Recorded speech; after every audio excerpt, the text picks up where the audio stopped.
नमस्कार दोस्तों, डेट है आज की 13 जुलाई 2021 और स्वागत है आपका एडिटोरियल डिस्कशन में। आज 3 इश्यूज हम डिस्कस करेंगे, 2 हिंदू के और 1 बिजनेस लाइन का। जो आर्टिकल बिजनेस लाइन का है वो सबसे ज़्यादा इम्पोर्टेंट है, शुगर इंडस्ट्री से संबंधित। दूसरा आर्टिकल यहाँ पे दिल्ली असेंबली की कमेटी की पावर से संबंधित है और यहाँ पे तीसरा आर्टिकल स्कूल्स को रीओपन करने से संबंधित है। कल भी हमने थोड़े बहुत पॉइंट्स स्कूल को रीओपन करने से संबंधित डिस्कस किए थे, तो ज़्यादा वक्त इस आर्टिकल को नहीं देंगे। शुगर इंडस्ट्री वाला जो आर्टिकल है ये सबसे ज़्यादा मेन है बिजनेस लाइन का। चलिए डिस्कशन स्टार्ट करते हैं। First important article sugar industry से संबंधित है। आप जीएस पेपर 3 के इस टॉपिक से आर्टिकल को रिलेट कर सकते हो। ये सारे एस्पेक्ट्स हम कवर करेंगे इस आर्टिकल के डिस्कशन में। सबसे पहले तो हम शुगर इंडस्ट्री में जो रॉ मटेरियल यूज़ होता है यानी शुगर केन, गन्ना, इसके बारे में बेसिक इन्फॉर्मेशन जान लेते हैं। देखो, गन्ने की जो फसल है वो वर्ल्ड में ट्रॉपिकल एंड सब ट्रॉपिकल रीजन्स में उगाई जाती है। ये जो रीजन है ना, नीले वाला, ये सब ट्रॉपिकल रीजन है और ये ऑरेंज वाला ये ट्रॉपिकल रीजन है। तो इन रीजन्स में गन्ने की जो फसल है वो उगाई जाती है। और वैसे देखो, यूपीएससी ने क्वेश्चन भी पूछा था 2013 में कि साउथ इंडिया में जो शुगर इंडस्ट्री है वो ज़्यादा प्रॉफिटेबल या फिर ज़्यादा समृद्ध क्यों है as comparison to North India. तो इसके देखो काफ़ी सारे रीजन्स हैं। एक तो देखो, साउथ इंडिया ट्रॉपिकल रीजन में आता है और नॉर्थ इंडिया सब ट्रॉपिकल रीजन में आता है। तो ट्रॉपिकल रीजन में जब गन्ना उगाया जाता है ना, तो उसमें सुक्रोज का कंटेंट ज़्यादा होता है, यानी चीनी ज़्यादा बनती है। दूसरा, साउथ इंडिया में जो कोऑपरेटिव सेक्टर है वो ज़्यादा डेवलप्ड है as comparison to North India. तीसरा, साउथ इंडिया में शुगर इंडस्ट्री बाद में आई इसलिए मशीनें जो हैं वो रिलेटिवली लेटेस्ट हैं, मॉडर्न हैं। जबकि नॉर्थ इंडिया में जो शुगर मिल्स हैं वहाँ पर मशीनरी पुरानी हैं। तो ये कुछ रीजन्स हैं जिसकी वजह से साउथ इंडिया में शुगर इंडस्ट्री ज़्यादा प्रॉफिटेबल कहें, ज़्यादा प्रॉस्पर कहें, मतलब ऐसा क्वेश्चन यूपीएससी ने पूछा था।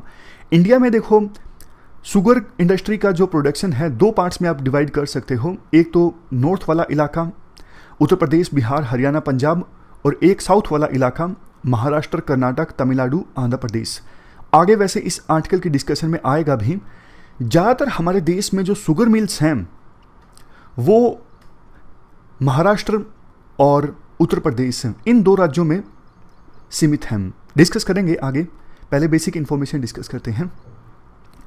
इंडिया देखो, शुगर प्रोड्यूस करने के मामले में वर्ल्ड में दूसरे नंबर पे है और कंजम्पशन के मामले में इंडिया पहले नंबर पे है। बहुत मीठा खाते हैं इंडिया वाले, पहले नंबर पे है इंडिया शुगर कंजम्पशन के मामले में। और 2017-18 में इंडिया ने 33 million metric ton sugar produce किया।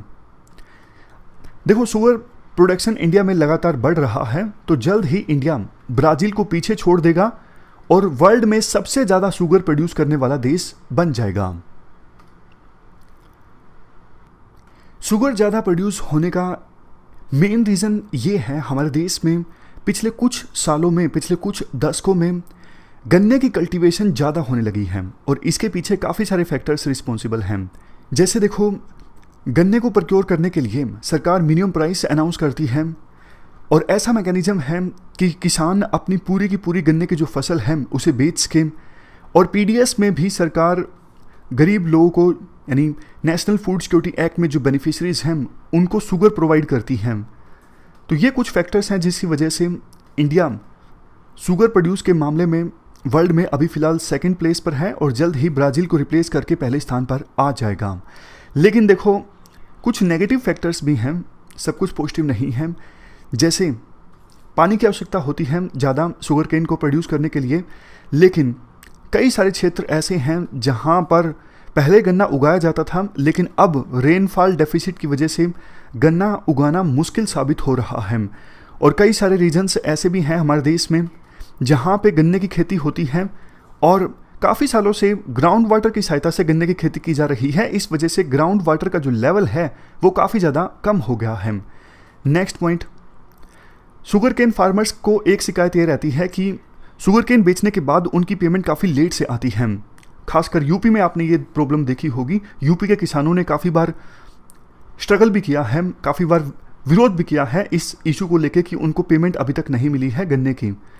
और नेक्स्ट पॉइंट, देखो शुगर केन के जो फार्मर्स हैं उनका इनकम लेवल इतना ज़्यादा नहीं बढ़ पाया है एज कंपेरिजन टू वो फार्मर्स जो दूसरी फसलें उगाते हैं। उसके बाद नेक्स्ट है लेबर शॉर्टेज। गन्ने की हार्वेस्टिंग के लिए लेबर की आवश्यकता होती है लेकिन लेबर आसानी से नहीं मिलती। और सबसे लास्ट में, लेबर अगर मिलती है तो काफ़ी महंगी मिलती है। और देखो कोविड-19 के चलते भी शुगर इंडस्ट्री जो है वो काफ़ी ज़्यादा प्रभावित हुई है। इसके बाद शुगर इंडस्ट्री के सिग्निफिकेंस की हम बात करें, ये सारे पॉइंट्स हैं सिग्निफिकेंस से संबंधित। सबसे पहले है मल्टीपल लिंकेजेस। शुगर एक लेबर इंटेंसिव इंडस्ट्री है। शुगर केन से जब शुगर प्रोड्यूस करते हैं ना, काफ़ी सारे बाय प्रोडक्ट्स भी निकल के आते हैं, जैसे देखो बेगाज, मोलेसिस। तो ये जो बाय प्रोडक्ट्स हैं ना, इनसे इनका इस्तेमाल काफ़ी सारी दूसरी इंडस्ट्रीज़ में होता है। जैसे मोलेसिस का इस्तेमाल होता है अल्कोहल प्रोडक्शन में और पशुओं को खिलाने के लिए, क्योंकि ये मोलेसिस काफ़ी ज़्यादा न्यूट्रिशियस होता है। और ये दूसरा बाय प्रोडक्ट बेगैस, इसका इस्तेमाल ना सिर्फ फ्यूल के लिए होता है बल्कि ये एक बहुत ही ज़्यादा सूटेबल कच्चा पदार्थ है पेपर इंडस्ट्री के लिए। इसके अलावा देखो एक प्रोग्राम अभी हाल फिलहाल में काफ़ी ज़्यादा चर्चा में है, इथेनॉल ब्लेंडिंग विद पेट्रोल। हमने आर्टिकल भी डिस्कस किया था। तो इथेनॉल प्राप्त करने का एक सोर्स जो है वो ये भी है, शुगर केन के मोलेसिस से इथेनॉल को प्रोड्यूस किया जा सकता है। फिर से बोलता हूँ, शुगर केन के मोलेसिस से इथेनॉल को प्रोड्यूस किया जा सकता है और इथेनॉल को पेट्रोल में ब्लेंड करने का सरकार का अभी फोकस है ताकि पेट्रोल में एफिशिएंसी लाया जा सके। सरकार का टारगेट ये है 2025 से पहले 20% इथेनॉल की ब्लेंडिंग होनी चाहिए पेट्रोल में। पहले टारगेट 2030 का था लेकिन 5 साल सरकार ने इसे एडवांस कर दिया। तो इतने सारे बाय प्रोडक्ट्स हैं शुगर इंडस्ट्री के, हम कह सकते हैं डायरेक्टली इनडायरेक्टली शुगर इंडस्ट्री जो है हमारे देश में लाखों किसानों को और वर्कर्स को रोजगार देती है। बट देखो शुगर इंडस्ट्री से जुड़े कुछ इश्यूज भी हैं जिनको हम अब एक एक करके डिस्कस करते हैं। सबसे पहला इशू है प्राइसिंग से संबंधित। देखो कई बार शुगर की प्रोडक्शन काफ़ी ज़्यादा हो जाती है और कई बार काफ़ी कम हो जाती है। डिमांड एंड सप्लाई जो है इसमें मिसमैच काफ़ी देखने को मिलता है। तो प्राइस को कंट्रोल करने के लिए यूनियन गवर्नमेंट और स्टेट गवर्नमेंट कई बार क्या करती हैं, जैसे एक्सपोर्ट ड्यूटी लगा दी, शुगर मिल्स के ऊपर रिस्ट्रिक्शन लगा दी कि आप इस लेवल से ज़्यादा शुगर को स्टोर करके नहीं रख सकते। मकसद सरकार का ये होता है शुगर के दामों को कंट्रोल किया जा सके, लेकिन देखो ये फ्री मार्केट के अगेंस्ट है। इसकी वजह से शुगर साइकिल हमारे देश में गड़बड़ा जाता है और कई बार किसी साल शुगर प्रोडक्शन काफ़ी ज़्यादा होती है और किसी साल काफ़ी ज़्यादा शॉर्टेज हो जाती है शुगर की। नेक्स्ट चैलेंज है small and uneconomic size of mills. देखो हमारे देश में ज़्यादातर जो शुगर मिल है ना वो छोटी साइज़ की हैं। उनकी कैपेसिटी इतनी है, एक दिन में 1000 से लेकर 1500 टन के बीच में शुगर प्रोड्यूस करना। तो इतने कम लेवल पर, इतने छोटे लेवल पर जब शुगर प्रोड्यूस की जाती है तो इकोनॉमी ऑफ स्केल नहीं हो पाता, शुगर प्रोड्यूस करना महंगा पड़ता है। नेक्स्ट पॉइंट है high input low output cost. इस पॉइंट का मतलब देखो ये है, एक तरफ शुगर केन के लिए जो मिनिमम प्राइस है वो तो पिछले कुछ सालों में बढ़ा है, बट शुगर के जो दाम हैं वो उस प्रपोर्शन में नहीं बढ़े हैं। तो शुगर मिल्स जो हैं उनके लिए प्रॉफिट काफ़ी ज़्यादा श्रिंक हुआ है। ये पॉइंट है। हाई इनपुट मतलब इनपुट पे कॉस्ट इंक्रीज होती जा रही है, शुगर केन यानी गन्ना उनको महंगा मिलता है, लेकिन आउटपुट कॉस्ट यानी शुगर महंगी वो बेच नहीं पा रहे हैं। नेक्स्ट है dismal performance of India's ethanol programme. 2003 में ये स्टार्ट हुआ था, अब जाके सरकार ने ये अनाउंसमेंट की है कि 2025 से पहले 20% ब्लेंडिंग के टारगेट को अचीव करना है। अदरवाइज ये जो प्रोग्राम था काफ़ी स्लो गति से चल रहा था। इसके बाद नेक्स्ट है अनवाइबल शुगर एक्सपोर्ट। देखो हमारे देश में शुगर को प्रोड्यूस करने पर कॉस्ट काफ़ी ज़्यादा आता है, जबकि इंटरनेशनल मार्केट में शुगर सस्ता बिकता है। तो हमारे देश के फार्मर्स बिना सब्सिडी के शुगर को एक्सपोर्ट नहीं कर पाते इंटरनेशनल मार्केट में। अगर उतने ही रेट पे एक्सपोर्ट करेंगे तो कोई खरीदेगा नहीं ना, दूसरे देश तो सस्ता शुगर बेच रहे हैं।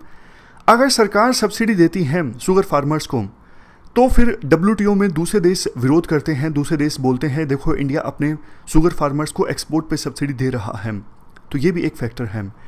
इसके बाद नेक्स्ट है रीजनल इम्बैलेंसेस इन डिस्ट्रीब्यूशन।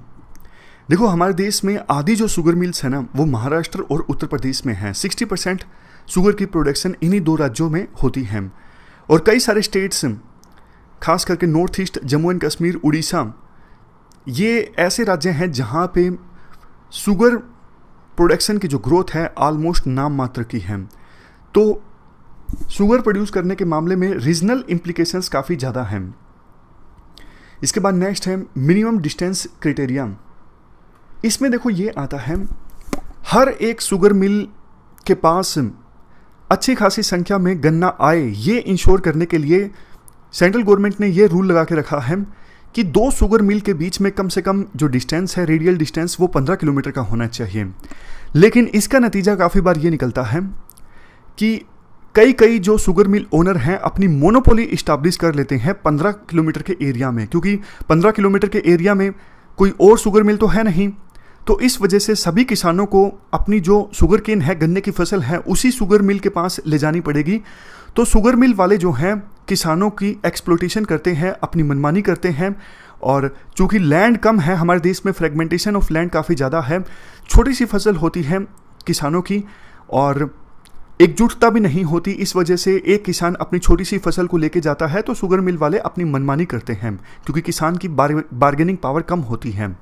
इसीलिए तो कहते हैं वो जो फार्मर प्रोड्यूस ऑर्गेनाइजेशन है या फिर कोऑपरेटिव सोसाइटी है, ये काफ़ी ज़्यादा इंपॉर्टेंट है इस कंटेक्स्ट में अगर हम देखें। इसके बाद नेक्स्ट है हाई एक्सपोर्ट प्राइसेस। हमारे देश में देखो एक्स्ट्रा जो शुगर प्रोड्यूस होती है, जितने हमारे देश में कंजम्पशन के लिए चाहिए वो तो ठीक है, लेकिन जो एक्स्ट्रा है जिसे एक्सपोर्ट करना है, उसको एक्सपोर्ट करने में भी कॉस्ट काफ़ी ज़्यादा आती है। लॉजिस्टिक सेक्टर हमारे देश में काफ़ी घटिया है। एक स्थान से दूसरे स्थान पर कोई चीज़ भेजनी है तो प्राइस काफ़ी ज़्यादा लगता है और टाइम भी काफ़ी ज़्यादा लगता है।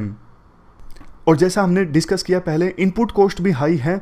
इस वजह से हमारी जो शुगर है वो इंटरनेशनल मार्केट में ज़्यादा कॉम्पिटिटिव नहीं है।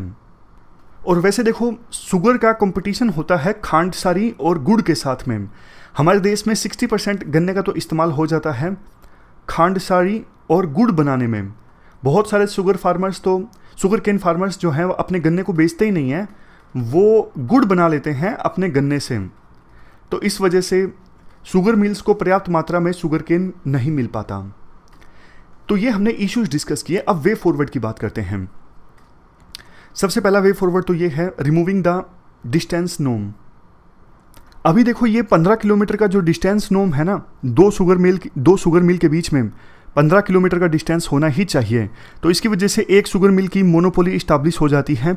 अगर इसे हटा दिया जाए तो 15 किलोमीटर के डिस्टेंस में दो शुगर मिल्स हो जाएंगी, हो सकता है ज़्यादा भी हो जाएं। तो शुगर मिल्स के बीच में आपस में कंपटीशन होगा गन्ना प्राप्त करने के लिए। इससे किसानों का एक्सप्लोटेशन नहीं होगा और उनको उनकी फसलों के उचित दाम मिलेंगे। नेक्स्ट है इनोवेशन। शुगर केन के क्षेत्र में देखो रिसर्च एंड डेवलपमेंट होनी चाहिए, ताकि ऐसे गन्ने की वैरायटी को प्रोड्यूस किया जा सके जो कम पानी की सिचुएशन में भी अच्छी पैदावार दे सके। यूपी का एग्जाम्पल दिया जाता है। 2016-17 में यूपी में शुगर केन की एक नई वैरायटी डेवलप की गई थी CO238, और इसकी वजह से गन्ने की प्रोडक्शन काफ़ी ज़्यादा बढ़ गई। इसके अलावा कुछ और सजेशन भी दिए जाते हैं, जैसे शुगर केन क्षेत्रों की मैपिंग होनी चाहिए। मतलब कहाँ कहाँ हमारे देश में शुगर केन प्रोड्यूस होता है उसकी प्रॉपर मैपिंग होनी चाहिए, जो पिछले कुछ सालों में अपडेट नहीं हुई है। और इथेनॉल प्रोडक्शन पे सरकार ध्यान दे रही है और ज़्यादा ध्यान देना चाहिए। इथेनॉल प्रोडक्शन के भी अपने फ़ायदे हैं, जो हमने इथेनॉल के आर्टिकल में भी डिस्कस किए थे। शुगर इंडस्ट्री से संबंधित अगर क्वेश्चन आए तो आप रंगाराजन कमेटी के बारे में लिख सकते हो। रंगाराजन कमेटी की रिपोर्ट आई थी कैसे शुगर इंडस्ट्री में रिफॉर्म्स लाए जाएं। तो ये हमने पूरा आर्टिकल डिस्कस किया। चलते हैं आगे। इसके बाद दिल्ली असेंबली की स्क्रूटिनी की पावर से संबंधित है। आप GS पेपर 2 के इस टॉपिक से आर्टिकल को रिलेट कर सकते हो। क्या कंटेस्ट है? देखो दिल्ली असेंबली की एक कमेटी है, committee on peace and harmony. इस कमेटी ने दिल्ली में जो राइट्स हुए थे पिछले साल 2020 में फरवरी में, उन राइट्स की जांच करने के लिए फेसबुक इंडिया के जो वाइस प्रेसिडेंट हैं अजीत मोहन, उनको समन किया था, बुलाया था। तो अजीत समन, फेसबुक के ये जो वाइस प्रेसिडेंट हैं, वीपी हैं, इन्होंने जुडिशरी के पास पिटीशन फाइल की, सुप्रीम कोर्ट में पिटीशन फाइल की कि दिल्ली असेंबली का तो कुछ लेना देना ही नहीं है, क्योंकि दिल्ली में लॉ एंड ऑर्डर जो है वो यूनियन गवर्नमेंट के डोमेन में आता है। इवन यूनियन गवर्नमेंट ने भी यही कहा कि दिल्ली असेंबली का लॉ एंड ऑर्डर से कोई लेना देना नहीं है। ऊपर से जो आईटी एक्ट है वो भी पार्लियामेंट ने बनाया है। तो दिल्ली असेंबली की ये जो कमेटी है, committee on peace and harmony, ये फेसबुक के वाइस प्रेसिडेंट को कैसे बुला सकती है?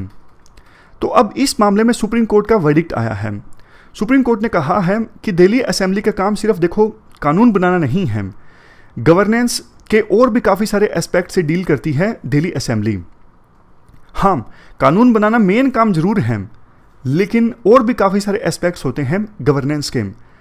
गवर्नेंस को इम्प्रूव करने के लिए दिल्ली असेंबली या फिर दिल्ली असेंबली की कोई कमेटी कोई भी लीगल या फिर दूसरी तरह की रिकमेंडेशन दे सकती है। लेकिन हाँ, सुप्रीम कोर्ट ने यह जरूर कहा, ये जो Delhi assembly on peace and harmony है, जब ये फेसबुक के वीपी से बात करेगी तो कुछ ऐसा क्वेश्चन ना पूछे जो यूनियन गवर्नमेंट के डोमेन में आता हो। यूनियन गवर्नमेंट के कोई सब्जेक्ट से डील ना करे ये कमेटी। अगर कमेटी ऐसा करती है तो इसका मतलब वो अपने डोमेन से बाहर जा रही है। इसके अलावा सुप्रीम कोर्ट ने यह भी कहा कि देखो, दिल्ली लेजिस्लेटिव असेंबली या फिर असेंबली की कोई कमेटी सोशल प्रॉब्लम्स से संबंधित इन्वेस्टिगेशन कर सकती है। कमेटी के पास ये जानने का अधिकार है, इन्वेस्टिगेट करने का अधिकार है कि कैसे पीस एंड हार्मनी मेंटेन की जा सकती है स्टेट में। लेकिन वही बात, संविधान के 7वें शेड्यूल में यूनियन गवर्नमेंट के अंडर जो सब्जेक्ट आते हैं उनको लेके कोई क्वेश्चन ना पूछे। और फेसबुक के जो वाइस प्रेसिडेंट हैं, अगर वो किसी क्वेश्चन का आंसर नहीं देना चाहते, उन्हें लगता है ये क्वेश्चन जो है वो दिल्ली असेंबली की कमेटी के डोमेन के बाहर है, तो वो उस क्वेश्चन का आंसर देने से मना कर सकते हैं। सुप्रीम कोर्ट ने यह भी कहा कि ये जो कमेटी है, Delhi assembly committee on peace and harmony, ये प्रोसिक्यूटिंग एजेंसी का रोल नहीं प्ले कर सकती और कोई भी सप्लीमेंट्री चार्जशीट नहीं फाइल की जा सकती इस कमेटी के द्वारा। मतलब इस कमेटी के पास प्रोसिक्यूट करने की कोई पावर नहीं होगी। सबसे लास्ट में, दिल्ली असेंबली के पास लॉ एंड ऑर्डर की कोई पावर नहीं है और ना ही सोशल मीडिया इंटरमीडियरी से संबंधित कोई पावर है। तो कुल मिला के ये सारी बातें सुप्रीम कोर्ट ने बोली। सुप्रीम कोर्ट ने ये कह दिया कि बुलाने का तो अधिकार है फेसबुक के वाइस प्रेसिडेंट को, लेकिन यूनियन गवर्नमेंट के जो सब्जेक्ट हैं उन पर क्वेश्चन पूछने का अधिकार नहीं है। सोशल प्रॉब्लम्स हैं, उनसे संबंधित इन्वेस्टिगेशन करने का अधिकार है। तो इसका परिणाम अब देखो ये निकलेगा। वैसे आईटी एक्ट पार्लियामेंट ने बनाया है, आईटी एक्ट 2000, तो काफ़ी सारे दूसरे राज्य जो हैं वो भी इन सोशल मीडिया प्लेटफॉर्म्स के अधिकारियों को बुलाने लगेंगे, समन करने लगेंगे। वैसे दिल्ली असेंबली के पास लैंड ऑर्डर तो नहीं आता, लेकिन दूसरे स्टेट्स जो हैं उनके पास तो लैंड ऑर्डर आता है। बट सोशल मीडिया के प्लेटफॉर्म्स को वो सोशल मीडिया प्लेटफॉर्म्स के जो अधिकारी हैं उनको वो समन करने लगेंगे, उन पर दबाव बनाने के लिए, उनसे अपनी बात मनवाने के लिए।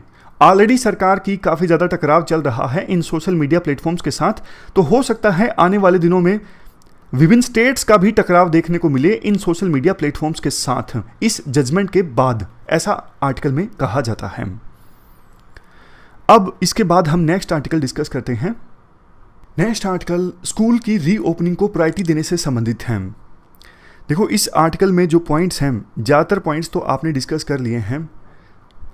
जैसे स्कूल ओपन नहीं हो रहे हैं तो ऑनलाइन एजुकेशन चल रही है। हमने काफ़ी बार ये डिस्कस किया है, हर कोई देखो ऑनलाइन एजुकेशन नहीं प्राप्त कर पाता। इंफ्रास्ट्रक्चर डेफिसिट है हमारे देश के दूर दराज के इलाकों में। और अगर देखो क्लासरूम लगता है तो पीयर टू पीयर लर्निंग काफ़ी होती है, बच्चे एक दूसरे से सीखते हैं, टीचर्स का अच्छा इंटरेक्शन होता है स्टूडेंट्स के साथ, और इसके साथ साथ फिजिकल एजुकेशन भी बच्चे प्राप्त कर सकते हैं।